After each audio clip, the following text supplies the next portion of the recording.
I'm Shelby Hinte, and I live in Northern California, and I work as a writer for a local nonprofit, and I teach creative writing classes in San Francisco and online. And I live with some chihuahuas that are just absolutely wonderful.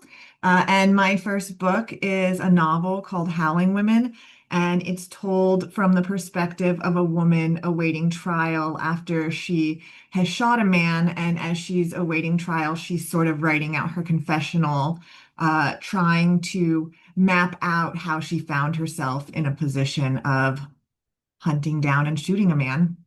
A lot of times when I'm listening to people talk about their writing or reading reviews, like we're not thinking about the fact that almost nobody is just writing for work. Like we're Mhm. trying to find some kind of parallel practice that we can stand. I think, and a lot of us would prefer to just write full time, but we can't. So it's like, I'm interested to see what comes out of this period where I think a lot of people are getting laid off and like Yeah. all the books that will come like they did from COVID, So it's interesting. Yeah, I really agree. I've tried out like the magic recipe so many times, and I don't know if there's one, and I think it changes all the time. Like when I was writing Howling Women, the first period of that was probably the most chaotic period of my adult life. Like I was in grad school, I was working as a high school teacher, and then I was bartending in the evenings and weekends. And so I was writing. I don't even know how I wrote it when I think back. I was like, I just must not have been sleeping. I don't really remember. I've like blacked it out, that period of my life.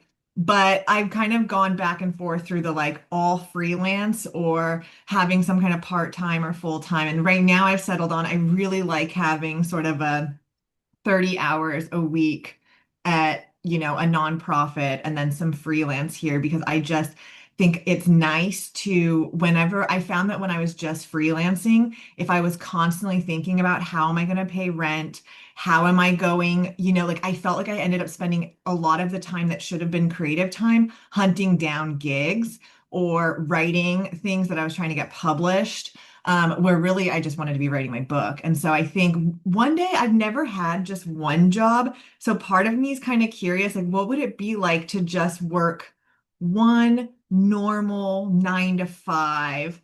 Um, and would I write more or less? I don't know. That's the one thing I haven't tried. I've tried the puzzle pieces a lot of different ways. Right now seems to be good. I like where I'm at now. Tell me about the publishing process.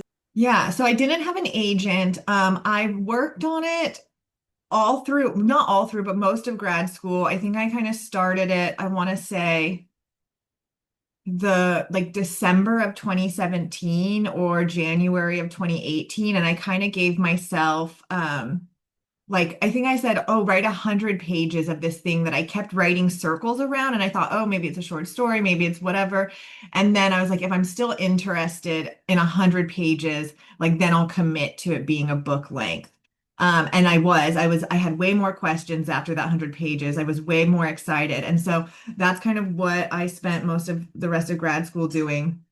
And then after school finished, I graduated in 2019. I spent about a year and a half or 2 years just like doing rewrites and edits. And I eventually started querying for agents.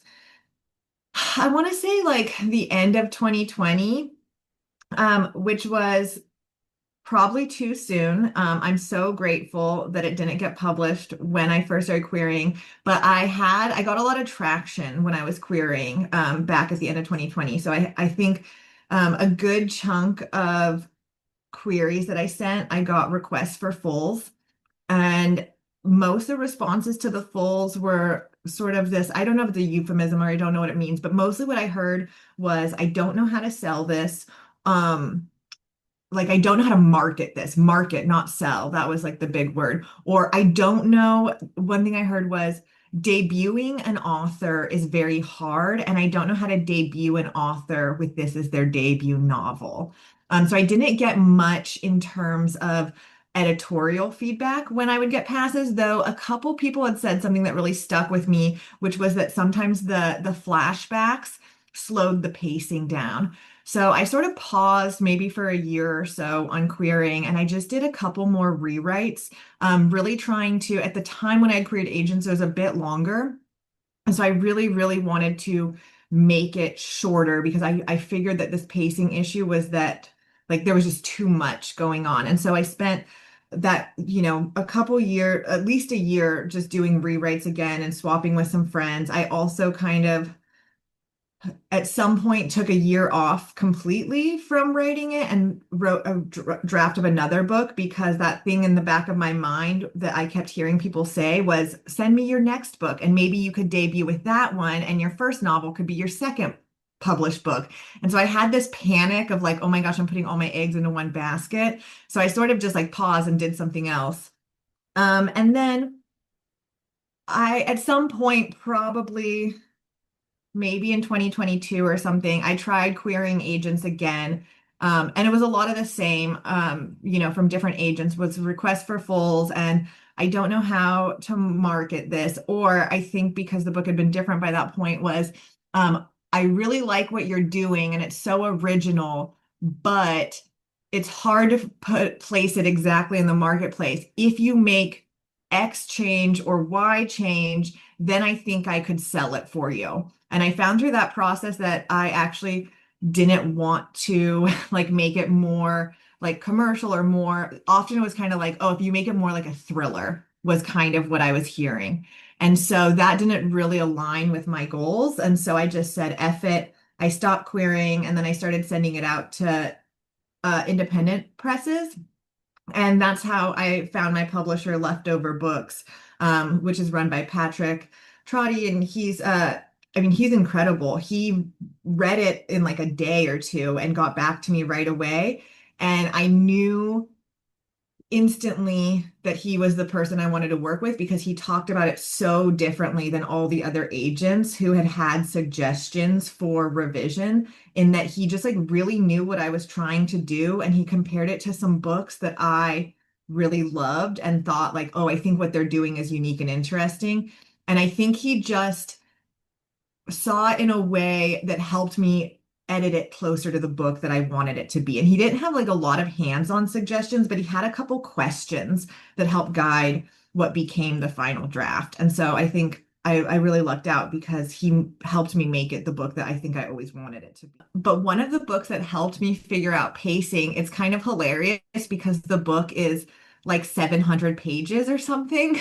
So it's kind of the opposite. And it's strange that that would be a book that inspired pacing. But one thing that I did when I was doing rewrites was like a guiding question was like, does this end with like a and what happened next kind of feeling? And a book that really did that for me actually was The Knicks. That book is so long, but every chapter I found myself ending and it's polyvocal, so it would switch between character storylines and I would be so upset when it would switch because I was like, oh my gosh, I just want to know what was going to happen next with this character. And I thought, oh, that's the kind of investment that I want to create in my book. And so I think that was sort of as every chapter was coming to a close was I kind of wanted something to be left open-ended. The landscape in this book is really like mostly in New Mexico, a little bit of California. Did you actually, have you spent time in that area, or like what made you bring the characters to this small town in New Mexico?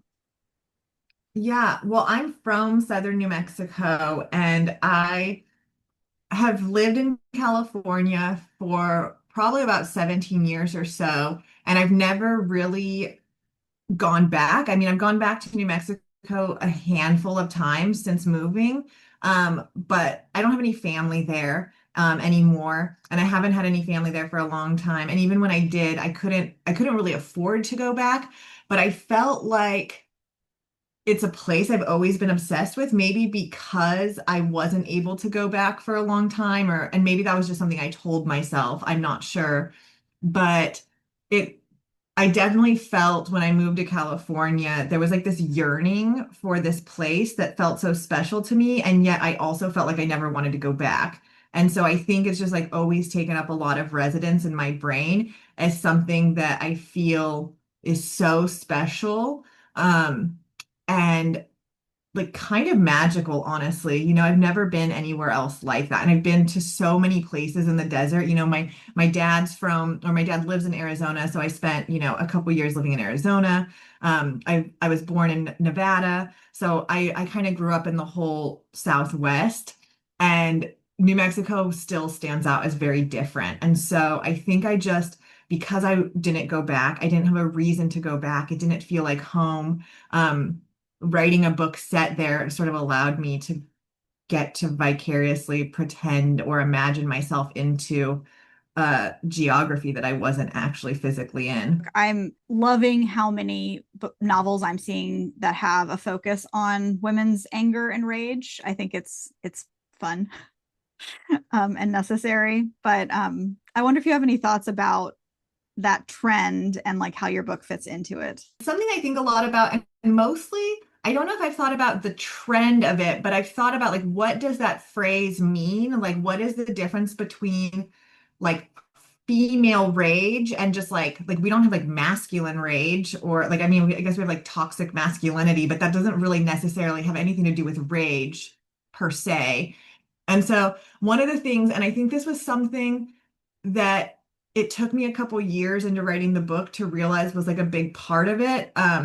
But I think maybe what, at least for me, sets female rage apart from just like an individual person's anger or like a woman being angry is that there's something like collective about it. And I think it stems from a place of this is like systemic. This is something that keeps happening.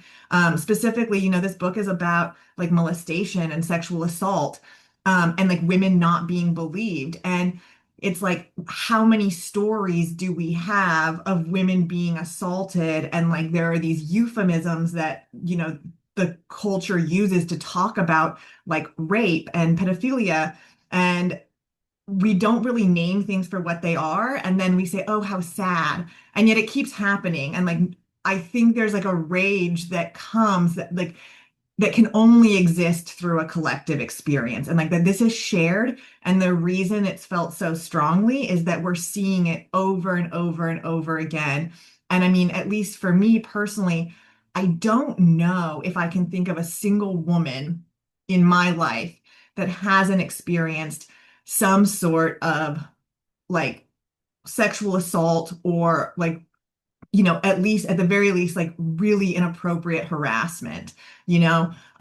And to say that, I think that that's probably most women, their circle of friends would say that they have experienced some kind of violence, particularly of a sexual nature.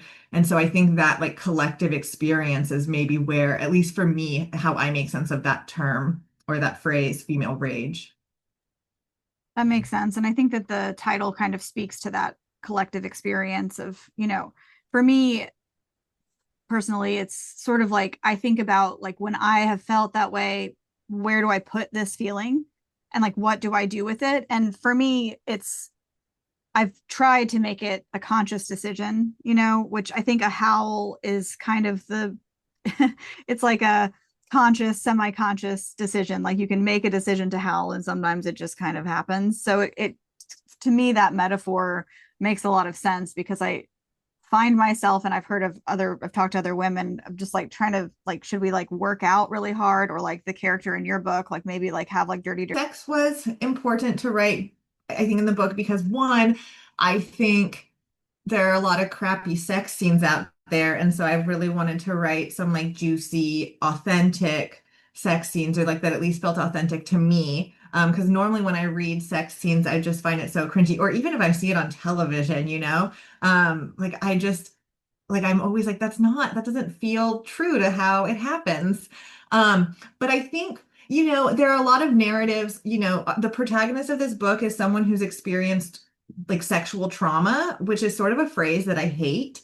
And I think I've read and watched a lot of narratives around sexual trauma where then sex becomes just one thing, like they're either like have to experience like some kind of like masochistic sort of sexual experiences, or they can't ever have sex again, or, like there are kind of these extremes. Um, And so I wanted to write about a woman who wasn't like so traumatized by her sexual trauma where she like could never have sex again or that sex was only one thing.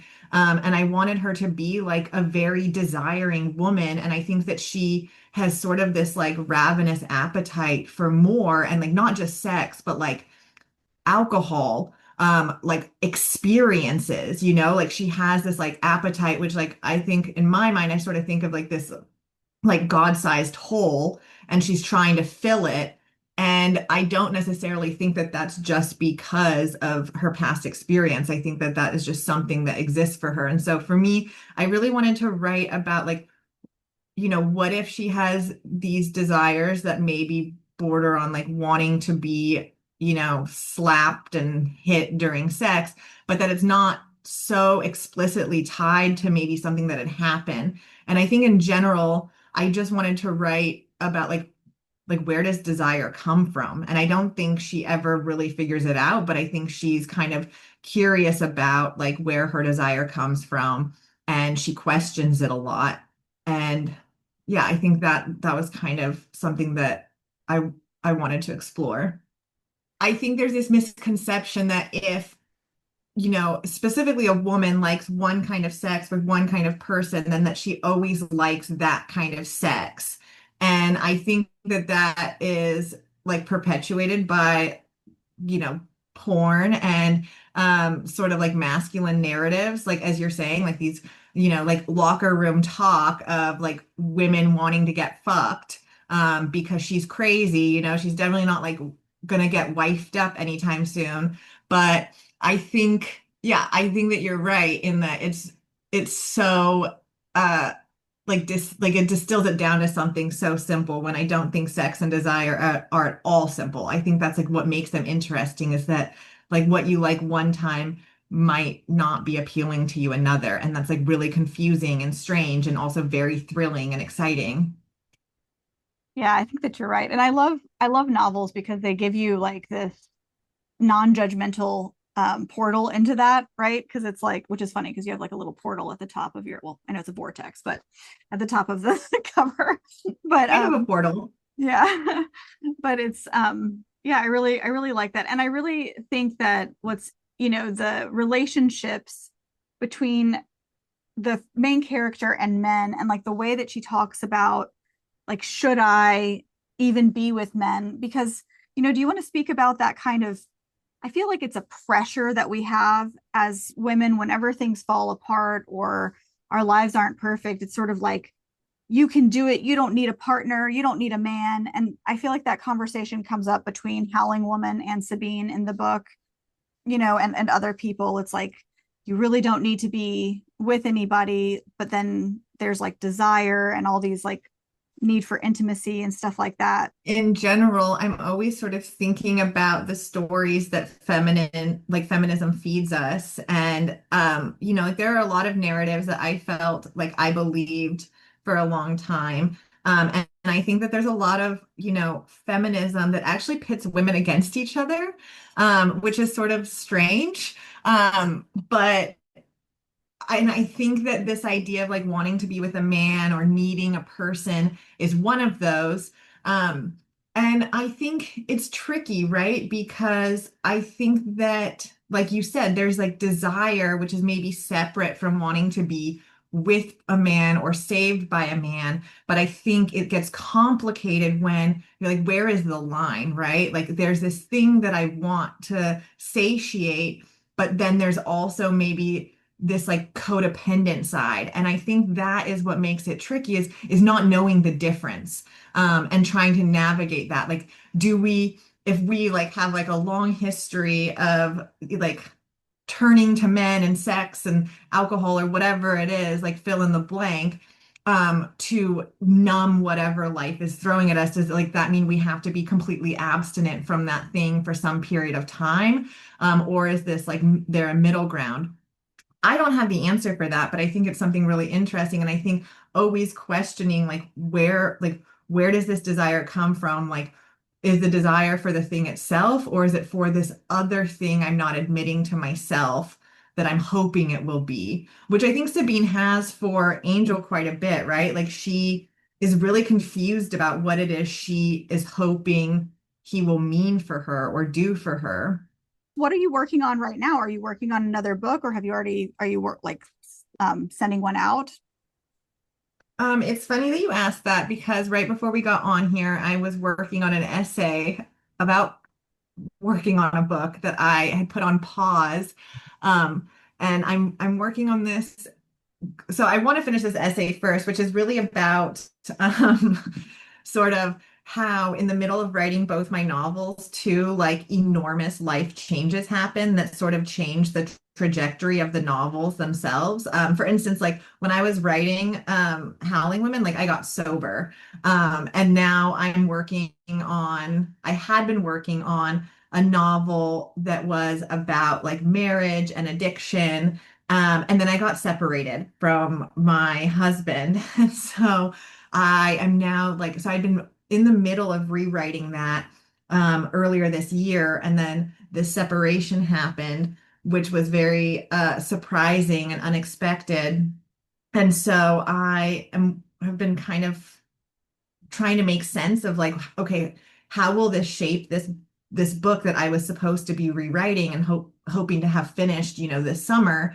And so my goal is to like work those thoughts out on the page, and then in the next week or so, I keep pushing it back. But I'm like now in like I'm done moving, like Howling Women's out, like things are calm. And so what I'd really love to do is rewrite that book with a sort of lack of any expectations of where it will go, because I thought this was going to be the final draft. And so I was like, oh, I'm going to make it so perfect and tidy and clean. And now it's sort of at this stage where I'm like, oh, I actually have no idea what the hell will happen to this book because I feel like a wildly different person than the person who wrote the last three drafts over the last 3 years. So that's what I'm working on now, is kind of just sitting in the muck of my real life and my creative life and kind of hoping that through the creative act, I will find some clarity in my actual life. These are the first couple pages of Howling Women. I left my husband the same day I left my boyfriend. Goodbye, California. Goodbye, life I thought I wanted. Hello, New Mexico. Hello, place I thought I'd never return to. The so-called land of enchantment. Though to me, it has always just been the place where bad things happen. It's nicer to imagine it was some desert enchantment that brought me here, rather than the more likely truth, that the state itself is a type of succubus. Those mystical vortexes as real as anything else, sucking people in, making it impossible to ever truly leave. I didn't used to believe in all that. Vortexes, magic, fate. But now I'm not so sure. Here I am, back where I started, unable to leave. This isn't a metaphor. I'm literally not allowed to leave. That's how it works when you're awaiting trial, when you're out on bail, when you've shot a man. Not everyone thinks it's a good idea to go writing all this down. At least, my lawyer doesn't think it's a good idea. I've only ever talked to the man a couple times, mostly on the phone, but he thinks I'd be better off keeping my mouth shut. I get the sense he's not into the touchy-feely stuff like my therapist. It's funny to say that. My therapist. I may have spent more than a decade in California, a place where practicing forms of self-care is basically a personality, but I've never once gotten close to acquiescing to the idea that sharing your private life with a stranger made you healthier. I guess this is just another way I never truly escaped my upbringing. Where I'm from, cheap beer and a dim-lit bar are all the therapy a person needs. Technically, my therapist is a chemical dependency counselor, court mandated. She goes by Dr. Camille, no last name to speak of.